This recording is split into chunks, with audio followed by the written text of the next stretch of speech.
Hey guys, Trevor Boone from Emerald City Guitars, and today for my pick of the day, I have a guitar I was really excited about showing you. I got this last week from the original owner, this gentleman named Paul brought this into me, and he's a local guy who called up and he had this guitar that he bought brand new in 1966, which makes this a 66 Epiphone Cortez, or the FT-45.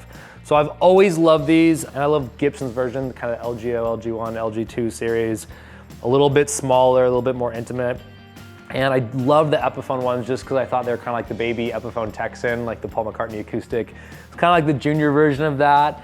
And you know, they'd come through, but they're generally kind of banged up because they weren't terribly expensive. They still aren't terribly expensive. And you know, they usually got kind of put through the ringer. So to see one like this, the guy, you know, pops up in the case, got the name tag with his address in Cherry Hill, New Jersey. He has the original tag still, which is so cool. It says FT-45 Cortez, and just the most beautiful guitar. So open the case with them, and the first thing, you know, obviously I was excited about the condition, but we brought it back to the shop, checked the neck angle, because all these need work, and for whatever reason, this one was perfect. It plays so good just as is, and he hasn't touched it in years. And like I said, it's just amazing condition. The action is great up here. The only deal, and it is a thing, is it has this rash right here, which you can't feel it when you're playing, or you know, it doesn't at least affect how you're playing. But what happens is the case makers or Epiphone didn't have the foresight that in so many years of sitting, especially one that literally is like perfect, sat there for a long time and had a little chemical reaction. So it leaves a little rash right there, which you see in different forms for all sorts of guitars, from cables, to cases, to stands. After a long time, and oftentimes you do see it in these really, really clean guitars because they just haven't moved, and it gave it that opportunity to actually affect it. So that is the only thing to mention. Otherwise, no cracks, you know, nothing. I don't even see scratches on this. It's crazy. But it does have that, and it's kind of like the pimple on the pretty face or something. I don't know. All right, another deal is people always say, oh, it's so clean, nobody played it. That's oftentimes true. Sometimes there's clean guitars that just haven't stretched out, especially acoustics. That top doesn't get a vibrate, and they just don't dry out, or they weren't exposed to certain elements that give it character and change the wood. This one sounds so good, you guys. The low end on this is crazy surprising. Literally, I couldn't believe it. It's the finest example of a Cortez I've ever seen. And you know, I think it kind of just humbles it with this little thing. So that's just part of it. Besides that, like I said, magnificent, one owner, it's ready to be played. Yeah, I love this thing. So today, my little brother is here once again, who you guys have been seeing. He's learned the ropes down here.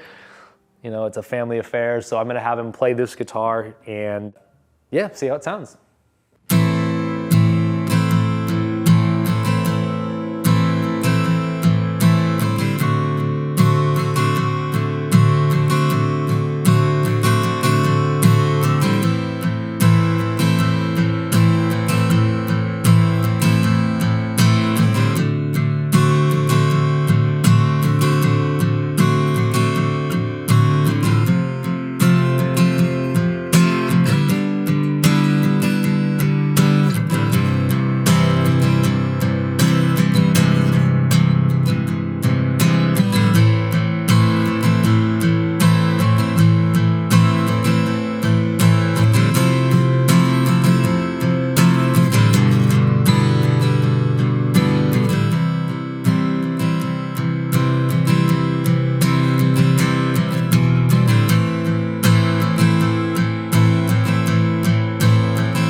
thank you guys so much. I was excited to show you guys this, a 1966 FT-45 Cortez. See you next time.